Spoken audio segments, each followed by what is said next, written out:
आज हम बात करेंगे थेल्स प्रमेय का विलोम, converse of basic proportional theorem. तो इसका कथन साधारण प्रक्रिया में दिया हुआ रहेगा। किसी त्रिभुज में कोई रेखा दो भुजाओं को समान अनुपात में बांटती है तो वह रेखा तीसरी भुजा के समांतर होगी। देखिए, एक त्रिभुज हम बना रहे हैं जो साधारण प्रक्रिया में कथन क्वेश्चन में दिया हुआ रहेगा। किसी त्रिभुज में ए बी सी एक त्रिभुज लिया जिसमें एक रेखा, कोई रेखा तो एल एक रेखा ले लिया। तो भुजा ए बी और ए सी दोनों से गुजर रही है तो इसको काट रही है, तो इसको कटान बिंदु का नाम डी ई कुछ भी दे सकते हैं, दे दिए। तो कह क्या रहा है कि ये समानुपाती होती है भुजा, तो भुजा दिया हुआ है समानुपाती ए बटा ई सी। और हमें साबित क्या करना है, ये भुजा, ये जो रेखा हम खींचे हैं वो भुजा के समांतर होती है, डी समांतर बी सी। देखिए, इसका नाम ये थेल्स प्रमेय का विलोम, यानी कि जैसा नाम वैसा काम। तो थेल्स प्रमेय में हम क्या पढ़े थे, ये दिया हुआ है डी समांतर बी सी, ये दिया हुआ था, इसको साबित करना था। और ये थेल्स प्रमेय का विलोम, तो इसमें ये दिया हुआ है और इसको साबित करना है, बिल्कुल उल्टा। तो चलिए आगे बढ़ते हैं। हमें क्वेश्चन ही दिया रहता है कि हमें क्या लिखना है, क्या करना है, तो हम क्वेश्चन के अनुसार ही बनाएंगे, हल करेंगे, या जो भी हमें साबित करना होता है क्वेश्चन के अनुसार करते हैं। तो क्वेश्चन में दिया हुआ है किसी त्रिभुज में कोई रेखा दो भुजाओं को समान अनुपात में बांटती है, तो यहाँ तक दिया हुआ है। और तो रेखा तीसरी भुजा के समांतर होती है, और ये जो लास्ट लाइन है हमें साबित करना है। तो विशेष प्रतिक्रिया में हमें लिख देना है, माना कि ABC एक त्रिभुज है, उसमें एक रेखा L खींच लेना है जो कि तीसरी भुजा के समांतर साबित करना है, और ये समानुपात में होते हैं, AD बटा DB और AE बराबर AE बटा EC। विशेष प्रतिक्रिया हो गया हमारा कंप्लीट, साबित करना भी हो गया। तो हम आगे रचना जो कि थेल्स हमें करके दिए थे, तो वो हमें याद करना है यार, फिर जैसे ही बनाते बनाते हमको खुद हो जाएगा। हम रचना करते हैं।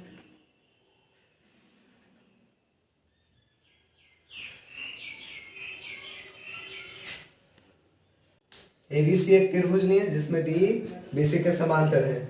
तो रचना में क्या करना है, D से भुजा AC पर लंब खींचना है तथा E से भुजा AB पर लंब खींचना है। तो लंब 90 डिग्री होता है, इसका साइन दे दिए, DM हो गया, EN हो गया, तथा B को E से मिलाया, D को C से मिलाया। यही रचना हम यहाँ किए हैं तथा रचना को दर्शा दिए, जो रचना किए हम उसको लिख दिए। तब रचना के बाद अगला स्टेप हमारा होता है प्रमाण। प्रमाण मतलब कि जो क्वेश्चन में कर रहा है साबित करने के लिए, रेखा तीसरी भुजा के समांतर होती है, तो हमें समांतर लाना है। तो जो किए हैं रचना, तो उसके अनुसार हम बनाएंगे। ऊपर में देखते हैं त्रिभुज ADE में, ये देखिए त्रिभुज ADE और D से भुजा A पर M लंब, E से M, ये लंब है। एक त्रिभुज है जिसमें दो ऊंचाई है, तो दो ऊंचाई है तो दो क्षेत्रफल भी निकल जाएगा। तो हम इस पे दो लंब डालें ताकि मुझे दो क्षेत्रफल निकल सके। तो एक जिस पर भी लंब होता है वह आधार होता है, तो DM लंब AE, ये DM लंब AE, इसको चलिए इसे बताते हैं। ये है एक, कभी एक ही ऊंचाई मानिए, DM और AE भुजा है जिस पर लंब है, तो इसमें ऊंचाई हो जाएगा DM और आधार हो जाएगा AE, यानी कि जिस भुजा पर लंब होता है वह आधार कहलाता है। और E से लंब खींचे तो ऊंचाई कौन हो गया, EN, और जो आधार हो जाएगा AD हो जाएगा। तो हम इसका क्षेत्रफल निकालते हैं। क्षेत्रफल त्रिभुज ADE का क्षेत्रफल निकालना है, तो हम लिखेंगे एरिया ऑफ ADE। तो किसी भी त्रिभुज का क्षेत्रफल होता है half into B into H, तो हम लिखते हैं। चलिए, त्रिभुज ADE का क्षेत्रफल निकालना है। तो त्रिभुज ADE में दो आधार है तथा दो ऊंचाई है, तो जिस ऊंचाई और आधार को हमको मानकर क्षेत्रफल निकालना है तो उसको लिख देंगे ताकि पता चल जाए कि हम किसका निकालें और किसको ऊंचाई और किसको आधार माने। तो हम पहले जब आधार आधार एडी को मान रहे हैं और एडी आधार माने हैं तो उस पे लंब कौन है, ई एन लंब है तो ऊंचाई हो जाएगा। जब आधार एडी तथा ऊंचाई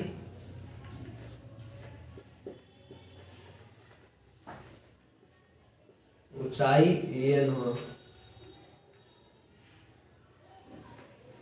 हो तो इसका क्षेत्रफल निकालेंगे। आधार गुने ऊंचाई, हाफ इंटू आधार इंटू ऊंचाई। तो एरिया ऑफ ट्रायंगल एडी, तो area of triangle A D E बराबर हो जाएगा 1/2 इंटू बेस इंटू हाइट। तो आधार है एडी और ऊंचाई है ई एन। इसको समीकरण 1 मान लेंगे। तो हम थेल्स प्रमेय में भी बताए थे और वही बात हम थेल्स प्रमेय का विलोम में भी दोहरा रहे हैं।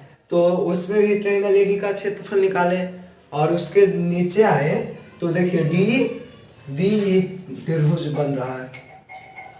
डी डी ई जो त्रिभुज है डी बी, इसका भी क्षेत्रफल निकालना है। और ये देखिए अधिक कोण है, तो अधिक कोण में जो लंब डाला जाता है वह इसके भुजा के बढ़ाए हुए भाग पर होता है। तो एरिया ऑफ एडी निकल गया, तो एरिया ऑफ बीडी, इस भाग का एरिया निकाल रहे हैं। Area of V D triangle B D E बराबर 1/2 इंटू बेस। इसमें आधार कौन है, बी डी है। इसमें आधार बी और डी है, तो मल्टीप्लाई में बी डी और इसका ऊंचाई कौन हो जाएगा, ई एन। देखिए इसमें ऊंचाई ई एन किस प्रकार हुआ, तो जब ये अधिक कोण रहता है उसके बढ़ाए हुए भाग पर लंब डाला जाता है, जो कि हम एक्सप्लेन पिछले वीडियो में किए हैं। अगर नहीं समझ में आ रहा होगा तो देख लीजिए। और इतना तो जानते होंगे कि अधिक कोण में लंब डाला रहता है बढ़ाए हुए भाग पे, तो ई एन लंब है तो इसका आधार है बी डी। तो समीकरण 1 और 2 बनाए तो इसको भागा देना है। किस लिए हम भागा देंगे, देखिए हाफ हाफ मिल रहा है, ई एन भी सेम है तो ए डी और बी डी निकल जाएगा। तो हम भागा देंगे, इसको जोड़ना घटाना तो नहीं करना है, तो हमको भागा देंगे समीकरण 1/2 से।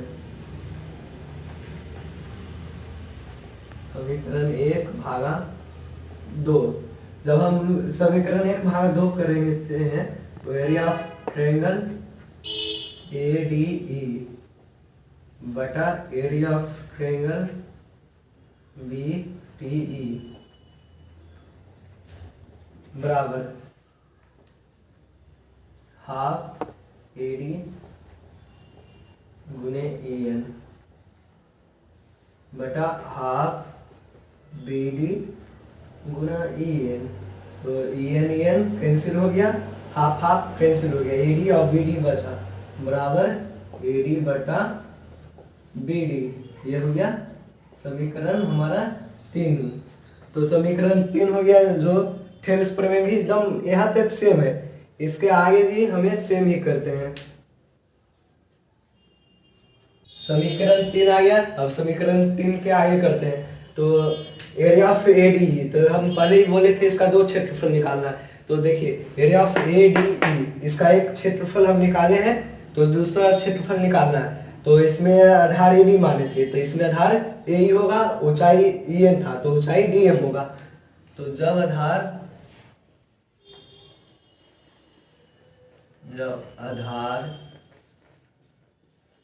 ए ई तथा ऊंचाई डीएम हो तो डीएम हो तो एरिया ऑफ एडी निकल जाएगा हाफ इंटू बेस। तो इसका आधार कौन हो जाएगा, ये ए, इसका हो गया आधार, ऊंचाई हो गया डीएम, डी से एम। तो area of triangle A D E बराबर हाफ, इसका आधार ए ई ऊंचाई डीएम, इसको समीकरण 4 मानते हैं। फिर एरिया ऑफ एडी का नीचे आ जाना है, तो सी डी, देखिए डी ई सी या सी डी जो भी बोलना है, सी डी, तो ये भी अधिक कोण त्रिभुज है, तो इस पर जब लंब डालेंगे तो इसको बढ़ाए भाग पर होगा, तो डीएम लंब है, यानी कि इसका ऊंचाई हो जाएगा, आधार हो जाएगा EC. Area of triangle C D E is equal to half C E into D M, समीकरण 5। तो इसमें भी समीकरण 4 डिवाइड 5 करेंगे, जो कि हम पहले भी किए थे। सेम थेल्स प्रमेय जैसा ही है। अगर आप थेल्स प्रमेय सीखें तो ये हार्ड नहीं है। 5 से डिवाइड करना है, डिवाइड करेंगे तो हाफ हाफ कट जाएगा, डीएम डीएम कट जाएगा, ए बटा सी बचेगा। तो area of triangle A D E बटा area of triangle C D E बराबर हाफ, जब भी बराबर दिया जाता है उसके सामने ही मेन बटा होता है, यानी कि कहने का मतलब हुआ अंश ऊपर रहना चाहिए, हर नीचे रहना चाहिए। तो हम ऐसे नहीं ना लिख सकते हैं, तो ये अंश में आ जाएगा, तो ये ऊपर होना चाहिए, बटा के सामने नहीं होना चाहिए, इसके ऊपर होना चाहिए। हम बार बार गलती करें, half into A into D M बराबर के सामने, ध्यान रखिएगा, half C into D M. तो DM DM cancel, half half cancel, तो ए बटा सी बचेगा, A half half DM DM कर लिया बराबर ए बटा सी, समीकरण 6।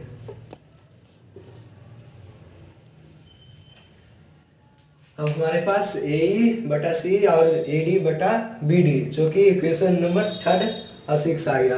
और क्या था, हम रचना किए तो उस पर हम इतना सारा चीज किए, और इसमें जो दिया हुआ था प्रयोग, दिया हुआ था क्या, डी समांतर बी से तो हमें लाना है, और दिया हुआ था ए डी बटा बी डी इक्वल टू ए बटा ई सी।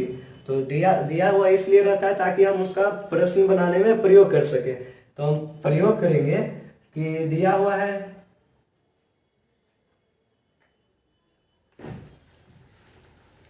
तो हम लिख रहे हैं दिया है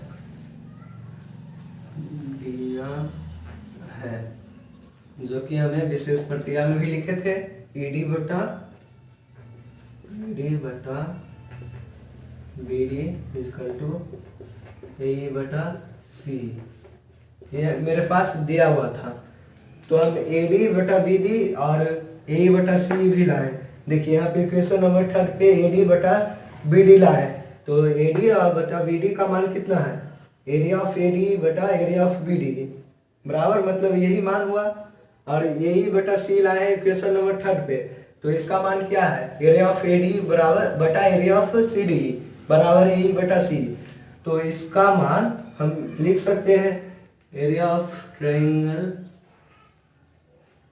ए डी ई बटा area of B D, area of triangle B D E. देखिए ए डी बटा बी डी का मान दे दिए, ए बटा सी का मान देते हैं। ए बटा सी का मान क्या है, area of triangle A D E बटा area of triangle C D E. देखिए हम ऊपर अंश अंश कट जाएगा क्योंकि बराबर में है, बचपन से ही पढ़ते आ रहे हैं, ऊपर ये कट जाएगा, जिससे 5/4 5/x, तो 5 5 कैंसिल हो जाएगा, तो यहाँ 1 बचेगा, यहाँ भी 1 बचेगा, 1 गुना x बराबर 4 गुना 1, तो ये 1 लिखेंगे नहीं, सिर्फ x बराबर 4 लिखेंगे, तो इसका भी मान वही हो जाएगा। एरिया ऑफ सी डी बराबर एरिया ऑफ बी डी, क्योंकि ऊपर कट गया तो एक रहेगा, तो एक गुने area of triangle C D इसका two area of triangle B D multiply 1, तो इसीलिए area of triangle C D E बराबर area of triangle B D E. देखिए आ गया, क्योंकि ऊपर ऊपर तो कैंसिल है, ये कटा हुआ है, ये भी कट गया है, ये भी कट गया, तो गुना हो जाएगा। देखिए फिर से एग्जाम्पल देते हैं, 10/5 इक्वल टू 10/5, तो 10 कट गया, तो ऊपर कितना बचा, 1/22 बराबर 1/5, तो 1 गुना बाई, क्रॉस मल्टीप्लीकेशन करना है, तब 5 × 1, तो y बराबर 5। सेम के वही प्रोसेस यहाँ पे भी अप्लाई होगा, तो हमारे पास क्या आया, area of triangle C D बराबर area of triangle B D. तो देखेंगे सी डी कहाँ पे, अच्छा सी और डी और ई, यहाँ पे area of triangle C D यहाँ पे, और area of triangle B D, देखिए B D E, D E B D और डी ई सी, देखिए डी ई बी सी। पहले हमें त्रिभुज खोजना है, ये फिगर हम इतना ही अभी किए हैं, ये पूरा फिगर नहीं बनाए। तो एरिया ऑफ सी डी, तो C D area off C D, देखिए यही है, और बी डी, तो बी डी ये है, तो इन दोनों त्रिभुजों का आधार एक है जो डी है, और बी सी। तो 9th क्लास में थ्योरम था कि यदि एक ही आधार पर बने दो त्रिभुजों का क्षेत्रफल बराबर हो तो वह त्रिभुज दो समांतर रेखाओं के बीच स्थित होगा।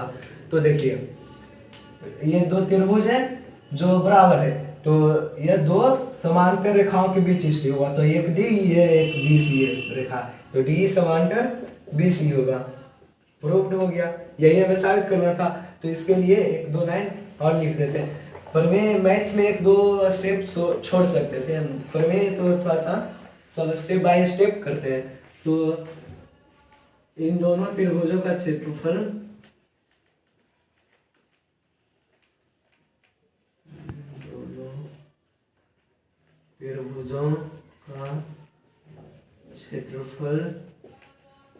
समान है,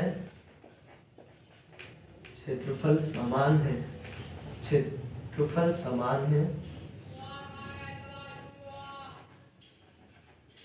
समान है तथा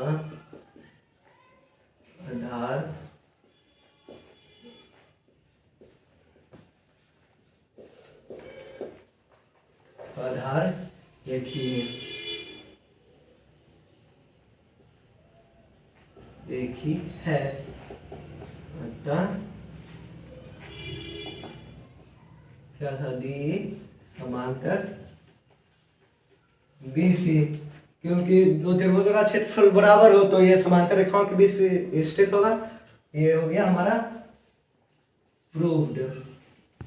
अगर आपको कोई भी क्वेश्चन में दिक्कत होता है, कोई भी प्रॉब्लम होता है, तो हमें आप कमेंट कर सकते हैं।